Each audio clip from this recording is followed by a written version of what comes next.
another one of these video chat things. I just thought it was kind of important, well, to me anyway, to chronicle at least a story about the last couple of hours today.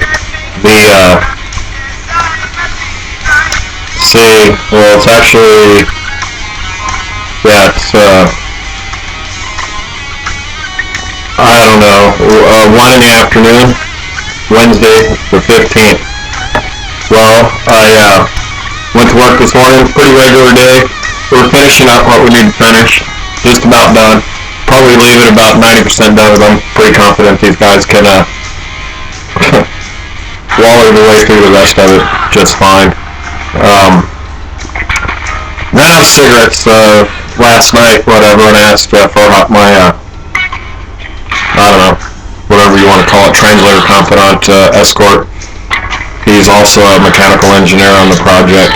Speaks the best English of most anybody here, and it's about 80% fluent, which is about 80% more than I speak Turkish, so that's just fine. Getting along just fine. Well, after work, he said, "Do you want to go get some cigarettes?" I said, "Sure." So we get in the truck, and we go over. First I need to explain that I'm on a compound within a compound. The Turkish thing is enclosed, but it's inside the American compound. And the American compound is also a compound in and of itself, as the German one is. We went to the German one because they have cheaper cigarettes. Matter of fact, I bought Turkish Camels, and I know smoking's bad, but whatever. I bought a carton of Turkish Camels for $12.10, so that's pretty cool. And I really like them, so that's a good thing.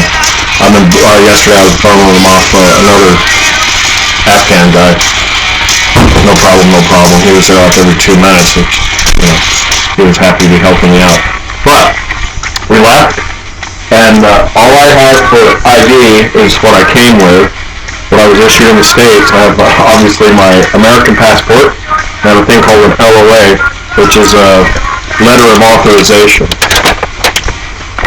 Well, I found out today, and I never really looked at it. All my name's on it. All the information is correct. All this is good for. Everybody knows what this is good for.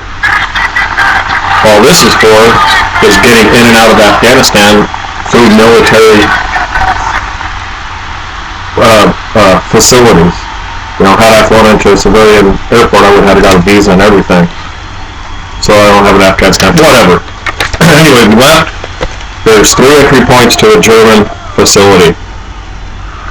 We drove right through, didn't ask for an ID. They did search for, I suppose, contrabands, WMDs, did the mirror thing under the car, open the hood, open the doors, open the back, wanded us. But they didn't ask for any identification of any sort. So we drove on.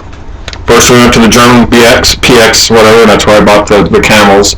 There's also an American PX that's about a mile down the road on their compound. There's Americans actually on all these places, except this one. I'm the only American on this one, which is kind of weird, but I dig it, it's okay. So we're done, we did the little tour. Snuck a couple of pictures, because you're not supposed to take any pictures, whatever. I just took a picture of a massive dirt cloud that was just unbelievable, with a convoy driving through silt that was probably 3 feet thick. It was just unworldly looking. It obscured the mountains, which is not unusual for New Mexico anyway. I see that a lot. So, we go through the second one, and they told me no, I could not leave. Of course, I'm like, I'm on it, I want to get off. You're saying you can't? It says no. So it gives us instructions to turn around, go to this place. We did. The guy told me that it was probably going to be tomorrow before I got one. I said, so I got to spend the night on this part of the compound? Where am I going to stay? All that stuff came up. And he's like, well, where are you staying? And I said, the Yuxel compound. And he goes, well, what the fuck is that? I'm like, the guy that's with me is laughing, I'm like, come on, man, you don't want to stay there. He goes, oh, I don't have to. I have a badge. I'm like, oh, you suck, man. So of course he said, well, don't worry. We'll take care of it. So the guy at the desk suggested we go try a third gate, which we did. They let us through that one, but there's also another entry control point we have to go through to get off of that. And they held us up for about 45 minutes to an hour, I don't know. And it wasn't me or Furhat. It was the fact that they didn't understand that I was not escorting him, he was escorting me.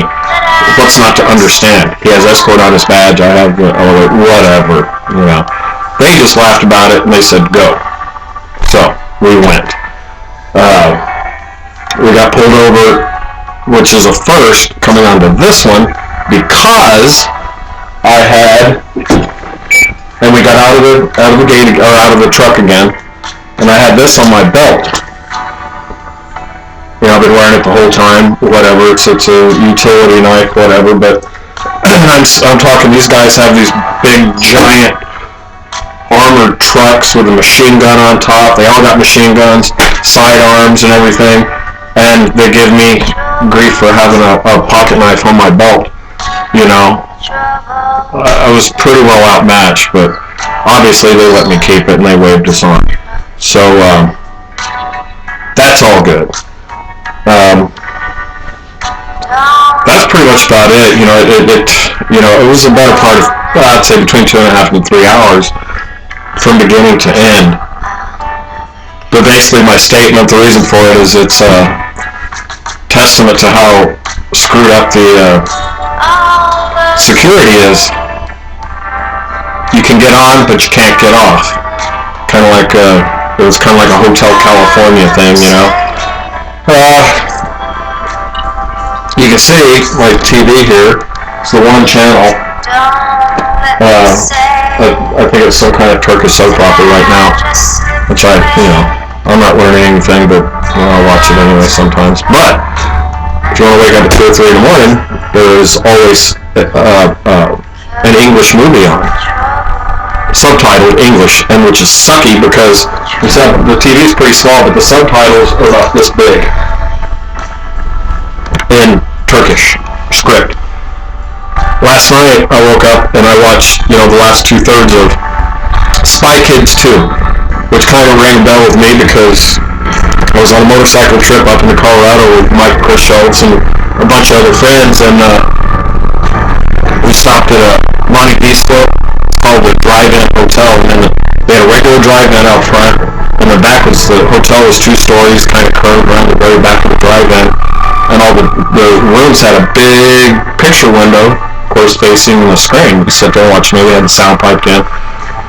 We knew it was Spy Kids 2, nobody's really interested in that. We just partied and thought it was a pretty novel idea, so I did actually stay and watch that movie. You guys, Mike and Chris, and whoever else went on that trip, Bob, and gosh, Billy Dixon went, and Bill and Ronnie, whatever. Anyway, I saw Spy Kids 2, and you didn't really miss anything. It was pretty crappy. But you watch what you got here. So anyway, there's no drinking here. They have a last chance box, which I don't know if it gets used or not. But I tell you what, I didn't use it. I'm gonna have a couple of these, probably take a nap, and get up, go eat dinner around 5 or 6, and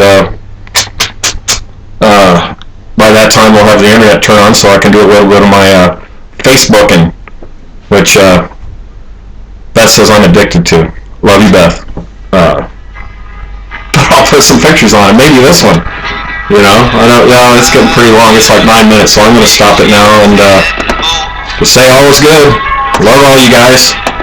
See you in hopefully in a few days, inshallah. God willing, kind of thing. Leave Friday. I should be back. I'll be in Texas Sunday evening and fly out the next morning to El Paso. Well, either El Paso or Philadelphia. I'm not sure yet, but at least I'll have some TV to watch and buy a chocolate bar or something. Well, I got that fixed a few days ago, so I'm good to go there. Alright. Bye. Peace, everybody.